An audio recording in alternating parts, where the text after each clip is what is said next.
So another weekend back at the land. So just come down to the storage bays that I created to see what they're like. And so we've had another week of heavy rain. So on this storage bay, which didn't have a huge bow in it before, as you can see that's actually started to sag and move again now. So there's a real lesson learned there that distance between posts was far too great. I need to most probably put in twice as many posts as I did last time when I do the next ones. What you can see here is we've obviously got a lot of water running just straight down this hill, obviously causing this soil here to just shear off, and we've got standing water in the bottom. So what I've gone and done, let's go climb up.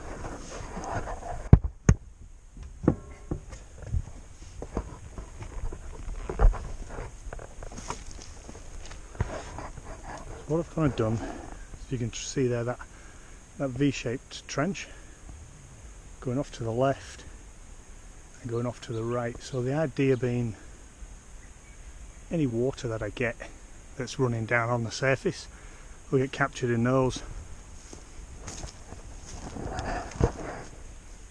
and it'll push it off to the side and get it away from this this storage bay.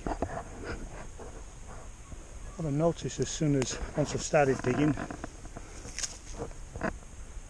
hopefully you can see that. So this is the sort of thing that's happening, is we've got water moving underneath the top layer of soil.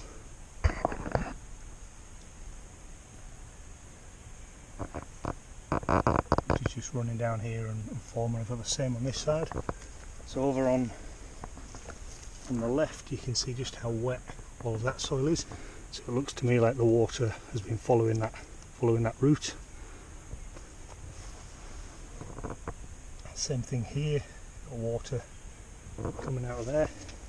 When we follow this one down, and I simply did this just with a shovel, I got to this area and run it out, and you can see that there's a layer of clay on the top there, which is from when I've been digging, and I think it was actually knocking all the soil off a stump that was here at one point.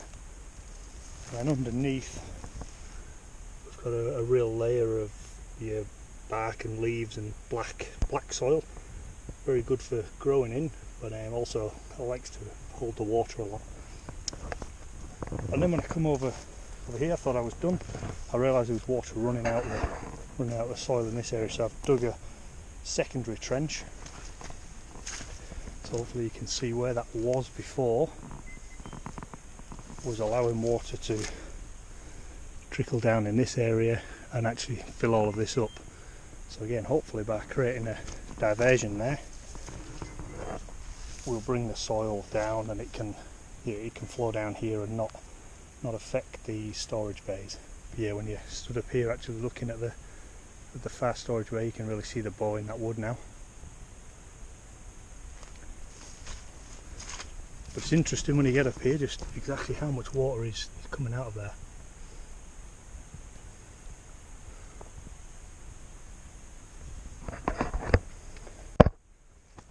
And then when I think about it, that explains why. I'm not sure if you're able to see because of the sun shining, but kind of towards the top of the first rise there, you can see all those ferns growing.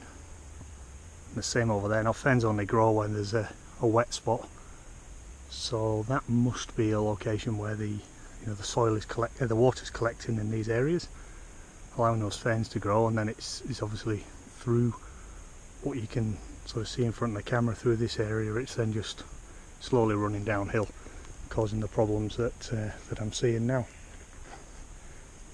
So what I'll do when I come to build the second bay in this area here, kind of close to that stump and more towards where I am here, I'll do a similar activity and put a big V-shaped trench to divert the water away, and I'll have to do another one over there as well when I excavate into that hill a little bit more to create myself a bigger turning circle. anyway, let's just tidy up here and then come back later today, see where we're at, see what it looks like, make sure that I've got adequate fall on all of the slopes for the water to flow out, but it certainly looks like it's working okay on this one.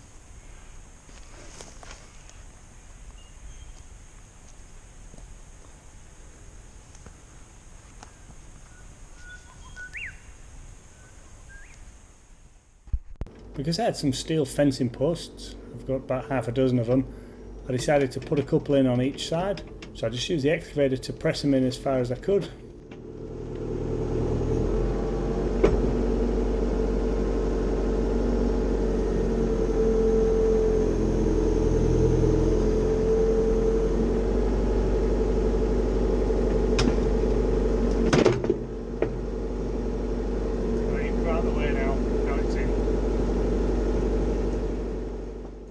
So I push down on the post and try and get it in a little bit deeper. That doesn't work, so I do pound on it a while, but that doesn't seem to work very well either.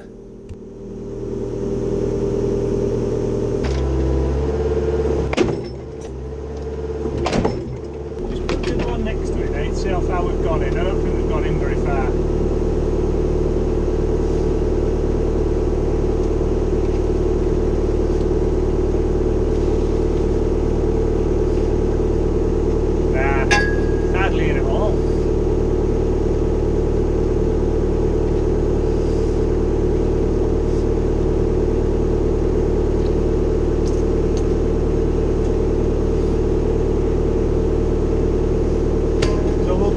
Put the other one in, Nathan. I'll go get the big sledgehammer and whack it in.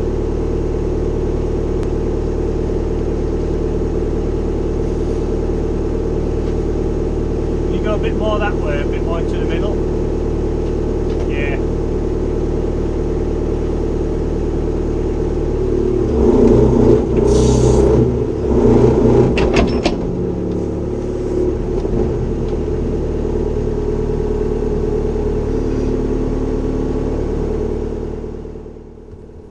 Once I get them as far in as I can with the excavator, grab a sledgehammer, give them a good pounding, drop them in another few feet, and then get the angle grinder in and just cut the post short so they're not stuck up high.